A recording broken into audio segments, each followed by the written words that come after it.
संबंध आमच्यासाठी इथपर्यंतच मर्यादित असेल तर यांच्यात जास्तच नादाला लागून जमेल का? संसार तापे तापलोमी देवा करीत या सेवा कुटुंबाची व आयुष्यभर आम्ही कुटुंबाची सेवा करण्यात आमचं आयुष्य वाया घालवलं, पण कुटुंबातला एकही सदस्य आम्हाला सोडवण्याची हिंमत किंवा तेवढी शक्ती तो त्याच्या अंगी ठेवत नाही. सोडविना राजा देशीचा चौधरी आणि कसोय रे भली भली, सोडविना तेव्हा पाठीची बहीण शेजेची ताबीन दूर राही. कुणीच कुणाचं नाहीये, प्रमाण सर्वांच्या पाठ आहे, नाही कुणाचे कुणी, तुझे नवे रे कोणी. अंती जाशील एकदार प्राण्या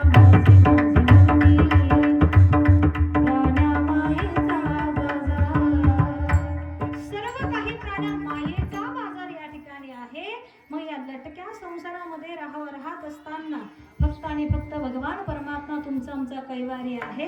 अंतकाळीचा सोयरा तुका म्हणे विठोधरा, त्याला आम्हाला आपलंसं करायचंय, त्याला आम्हाला धरता आलं पाहिजे. आपुला तो एक देव करुणी घ्यावा, तेने विना जीवा सुख नोहे. मग त्या भगवान परमात्म्याला आम्हाला धरायचं असेल तर या संसारातलं मन काढून कुठे लावायचंय?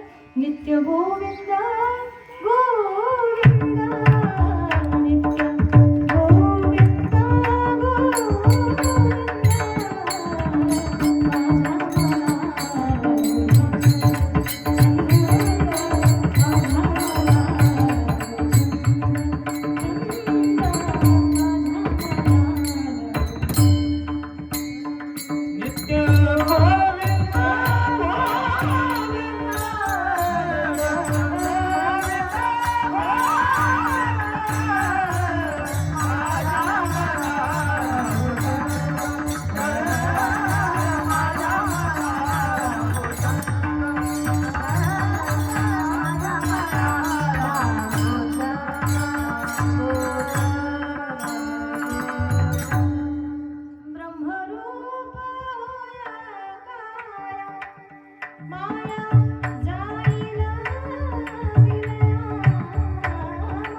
नित्य गोविंद छंद एकदा का मनाला लागला, या लटक्या संसारापासून आपोआप माणूस दूर लोटला जातो.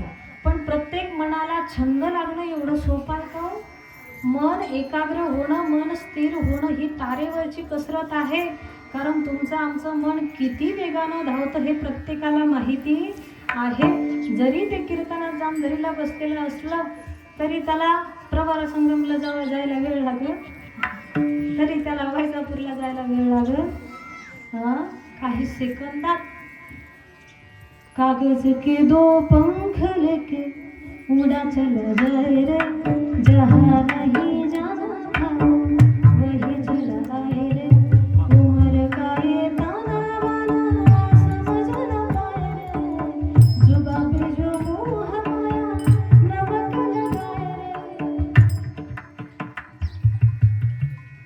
काय असं हे भरधाव वेगानं धावणारं चालणारं तुमचं आमचं मन आहे. मन ओढाय ओढाय उभ्या पिकातल भोर, किती हकल हकल फिरत पिकावर. मन ओढाय ओढाय मन चंचल मन कपटी मन लालची और चोर. मन के मन मत चली हो पलट पलट हर मोर. अशा या अस्थिर मनाला तुम्हाला आम्हाला गोविंद गोविंद नामाचा छंद या ठिकाणी लावता आला पाहिजे. एकदा का नामाचा छंद मनाला लागला की निश्चितच ते स्थिर झाल्याशिवाय राहणार नाही. आणि स्थिर झालेलं मन कधीच संसाराकडे धाव घेत नाही. मन हा मोगरा अर्पून ईश्वरा पुनरपी संसारा येणे नाही. या प्रमाणाप्रमाणे संत जीवन जगतात. तोच उपदेश आपल्याही हितासाठी या ठिकाणी करतात. अशा या मनाला स्थिरता मिळाली की निश्चित अंतकाळाचा हे विचार ते मन केले केल्याशिवाय या ठिकाणी राहत नाही. शेवट अर्थात हा अंतकाळ विचार करायला लावणारा काळ आहे. हे मरणाचा या अंतकाळाचा विचार प्रत्येकाला निश्चितच करता येणं गरजेचं आहे. हा करता आला की जसा तुकोबऱ्यांच्या जीवनाचा अंतकाळ अर्थात शेवट गोड झाला तसा आपलाही या ठिकाणी झाल्याशिवाय राहणार नाही किंवा व्हायला वेळ लागणार नाही. मग तुकोबरा म्हणतात जीवनाचा शेवट गोड करण्याचा मी जेव्हा विचार केला तेव्हा कृती काय केली. अभंगाचं दुसरं आलो निदाच्या मागे